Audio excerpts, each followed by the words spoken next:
Rossi, here to share with you some Valentine last-minute card making ideas using my mini photo embellishing dies by Sizzix. So 2 days ago I was asked if I wanted to make 3 card samples to share with people, and being someone who loves a creative challenge, I said sure.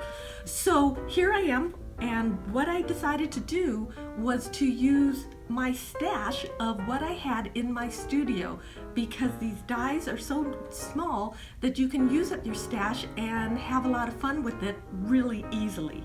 So the dies themselves were designed to that they can work with the Fujifilm Instax Mini 8 photos, but I want to share with you how you can use them and you don't need to have the photos. So to begin with, the first card I made, and this is made, the back part of the card is made using my mini album die, and it comes with these holes pre-drilled so that you can make a little mini album out of it, or you can make a simple card by just adding ribbon on the edge. So here what I did was, the background print is a little bolder, has more detail, and then I started layering colors of solid colored papers to add a little resting spots for the eye. And this frame back here that has kind of the chevron idea is actually the mini frame, photo frame from my collection. Then I wanted to add something to make it a little more masculine, because it is for my boyfriend. I did this little banner that comes in one of the other sets in a navy blue and a copper foil paper. And because it was starting to get a little too masculine, I added the little rosettes to it. So I wanted to highlight how this scalloped border, how I made that scalloped border. The die itself creates a shape that looks like this. It creates a little border that you could add to other items.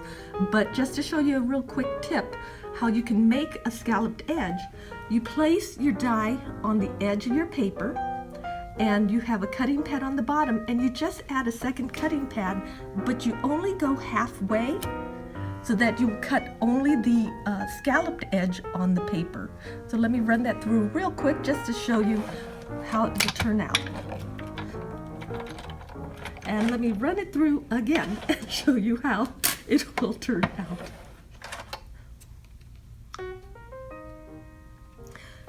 So you add it on the edge, and you add your cutting pad just to the edge of the die, so you have just the one end will cut. So you want to add the cutting pad so it covers only the scalloped end of it, and holding it fairly securely, you want to run it through your machine so it cuts only that edge, and you'll hear it go through. And because it was only on the end, you end up with the scalloped edge. So it's just another way to use one of these dies. So the second card, I cut a piece of cardstock to be the A2 size, 4 1/4 by 5 1/2, and I did it with the much bolder pattern paper. And so what I want to explain too about the paper choices is that because these dies are so small, you want to select your paper with the idea that you have small areas, so you want smaller prints, and you want papers, at least the smaller ones, to have less contrast. So for example, you may have bold printed paper, but you could use that for the card backing where you have a larger area. But after that, you want to start layering more solid papers, or papers that have a lower contrast. So just like the navy blue in the center contrasts very nicely with the light colored low contrast frame. So there's so many ways of doing it, but you do want to make sure you keep that contrast so that your eye has some place to rest as you're working on these layering your samples. On this card, for example, too, I used vintage rickrack that I had in my stash, and you can use washi tape, you could use ribbon, you can use anything you want. I chose this because I had it in the colors that I needed, and so it was, again, using up my stash of supplies.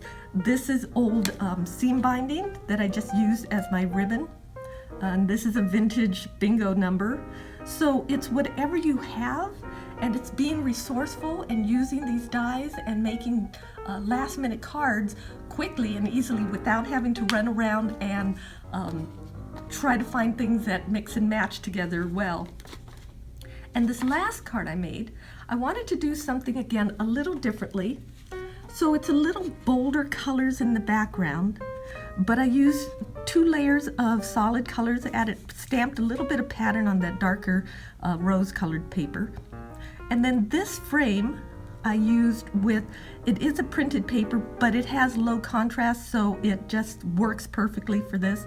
And I used foam, and I could show you slightly. You could see the foam behind it, foam tape, to add dimension to it. So then it raised up the front frame, and I filled it with little rosettes from my collection and made it look like a planter box filled with flowers. And then I added the butterfly using and gluing it to a small clothespin here, which was again something in my stash. So it was just fun using different layers of pieces. And the thing I also want to point out is that these frames work with photos, or there's so many other ideas that you can make if you don't want to use the photos. So it's a whole bunch of different ways to use it.